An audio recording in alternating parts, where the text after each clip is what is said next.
Hello, and welcome to tonight's episode. Tonight we will be talking about the Stanford Prison Experiment, an experiment where young college boys were made to role-play prisoners and guards and became fully immersed in the roles they were chosen to play. And on tonight's episode we will be joined by Dr. Rebecca Sanza.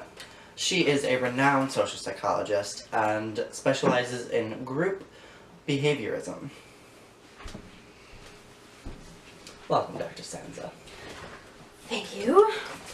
I don't want to be here, but you know what? You're cute, so oh well. Oh, thank you, Dr. Sanza, but let's keep it purely professional. Fine. Alright, so Stanford Prison Experiment with Dr. Zimbardo? Yes, can you elaborate on how college boys went from simple role play to real aggression towards each other? Sure. The boys fell victim to a classic example of lowballing, which means that they felt that because they agreed to the experiment, they couldn't back out. That's interesting. That makes sense. Would you be willing to tell us why you think that these college boys, who are all white college boys of middle class, became so deeply engrossed and in their groups and fought each other? Because once they were in a place of power, they felt it was their right to use that power against their enemies. They saw the other boys, whichever group, the guards against the prisoners, whatever, as the enemy. They really did. They fell into those roles so deeply. It was crazy, really. It became a case of mirror imaging, where both the prisoners and the guards felt they were the better party. How can that be? The prisoners knew that they had done nothing wrong, yet they were being abused by the guards. So the guards must be in the wrong, right? The guards felt that it was their job to keep bad people contained, so they must be good people. And this is, that's classic imaging, or mirror imaging. That is a fascinating concept, Dr. Sansa. But that is all the time we have for today.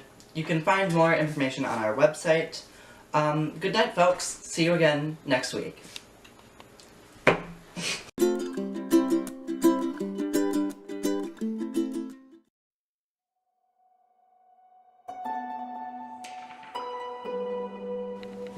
Hi, and welcome to another episode. Today we'll be covering the Milgram shock experiment. During this experiment, a subject would be told to ask a series of questions to another person in a different room that they could not see. If the person answered the question incorrectly, they would be given a shock by the subject. As they answered more questions incorrectly, the voltage of the shock would increase. The point of the experiment was to see how far the subject was willing to go before administering a fatal shock. Today we are joined by social psychologist Dr. Scuttlebutt. Welcome, Doc.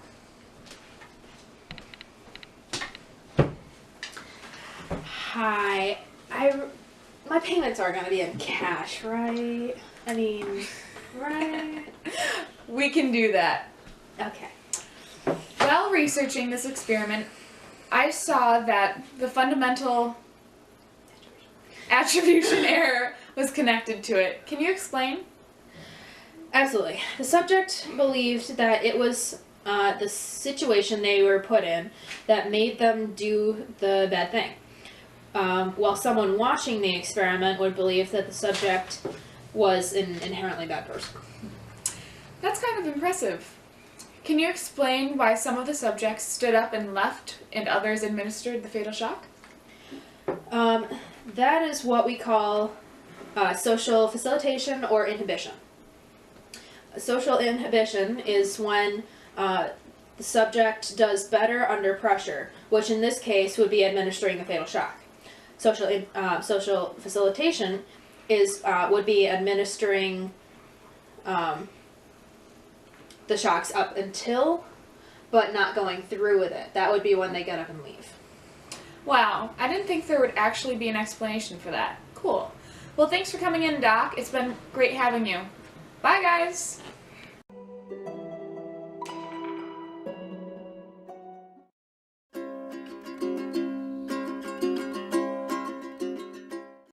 Hello, and welcome to tonight's episode. Tonight we'll be talking about the Solomon Asch experiment, an experiment where one person is placed into a group and is asked to compare a test line to 3 other lines and see which line is the same length. Everyone in the group, except for that one participant, is a part of the experiment and will begin to answer the question incorrectly, and it is to see if that person will conform to the group or not. Tonight we are joined by Dr. Rebecca Sanza. Welcome back, Dr. Sanza. Thanks for having me back, sweetie. Sadly, you are our on-house expert on this subject, and I don't get to choose who co-hosts. Yes, I am. So, Solomon Asch line experiment? Yes, can you explain to me why 75% of the participants conformed at least one time, and why 37% conformed every single time? Of course. So there are 2 main reasons why people conform. One is cognitive dissonance, and another is informative influence. Can you explain to me what those are? Certainly. I'll start with informational influence. Informational influences are when people accept someone else's views as versions of reality, and that can be seen when the participant is answering wrong, when they have been influenced by the group to question what they know.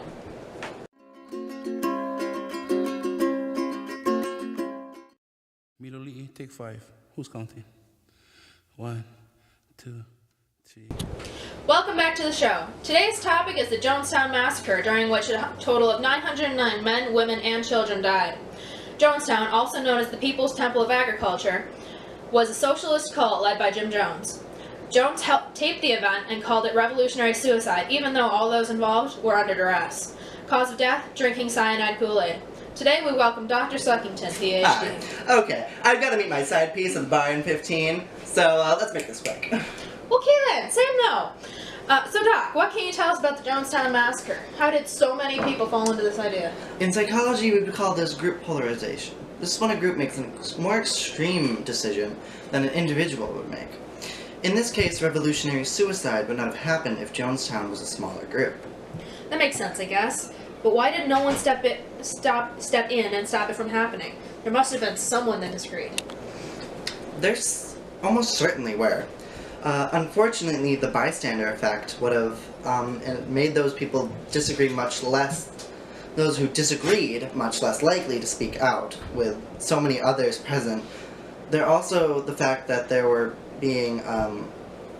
armed men, and they would have not protested when their lives are so endangered. How did this happen? It all comes down to groupthink. By making a decision as a group that discouraged individuality, everyone's voices were lessened, and so the people who disagreed didn't speak out as much, and everyone just went along with the leader they idolized. How sad. Alright, well that's time, folks. Thanks for joining us.